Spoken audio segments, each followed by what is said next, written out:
Le podcast La Relève. C'est un podcast de sport. Déjà 4 jours de complété au championnat mondial de hockey junior qui est présenté en ce moment du côté d'Ottawa.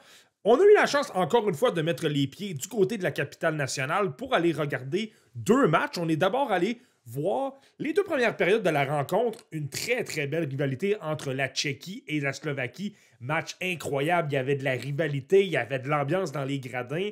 Mais évidemment, la pièce de résistance, c'est pourquoi on a dû quitter en 3e période, c'était d'aller voir évidemment le fameux match du Canada contre l'Allemagne où on était encore une fois sur place au Centre Canadian Tower. Ça s'est terminé 3-0, un match un peu décevant, mais c'est quand même dans ce match-là que j'ai retenu mon joueur du jour, Berkeley Catton. Peut-être pas le meilleur, je pense que Carter George a été la vedette de ce match-là sans contredit avec un 2e jeu blanc en autant de départ dans ce mondial junior. Mais Berkeley Catton a enfin montré, je pense, dans ce mondial junior-là, de quel bois il est capable de se chauffer. On a vu vraiment le meilleur de Berkeley Catton. Dans un match où, encore une fois, ça a été compliqué au niveau de l'attaque. On a encore eu de la difficulté à placer des tirs au filet. On a peut-être remis un peu plus de pression sur le gardien de but adverse, mais c'était pas encore à faire adéquat. Il manque clairement de chimie. Et c'est là que je trouve que Catton a été important. Berkeley Catton est très inconstant depuis le début de ce camp-là. Je trouve qu'il y a beaucoup de problèmes avec le jeu physique. C'est pas toujours le joueur. Il va peut-être tenter de défier des défenseurs et tout ça, mais il va perdre la rondelle, peut commettre des revirements, peut devenir assez effacé dans des matchs. Mais lorsqu'il est à son meilleur, comme il l'a été contre l'Allemagne, c'est ça que ça donne. C'est lui qui est responsable du premier but, celui d'Oliver Bonk en avantage numérique.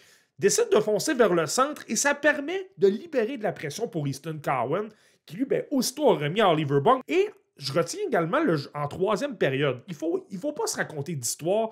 La 2e période pour le Canada a été quand même difficile, mais ça a commencé avec Catton, un tir un peu anodin, touche le poteau, et par la suite, on dirait que le Canada a retrouvé du rythme un petit peu en attaque. On a été un petit peu plus menaçant, on a été capable d'attaquer un petit peu plus l'enclave, et finalement, on a terminé avec 17 tirs contre 7, simplement en 3e. Mais c'est là que Catton a été important. Si le Canada veut l'emporter, et je trouve que ça a été encore un problème contre l'Allemagne, il manquait de la vitesse, il manquait d'exécution. Là, le Canada a beaucoup plus de talent que des pays comme la Lettonie ou l'Allemagne.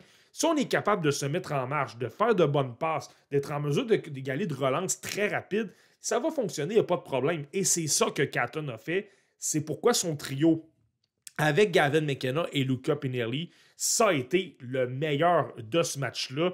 On veut revoir du Berkeley Catton comme ça. Il est capable, c'est pas pour rien que je l'avais 7e de ma liste du repêchage 2024. C'est parce qu'il a un dynamisme, c'est parce que c'est quelqu'un qui est capable de faire des jeux à haute vitesse.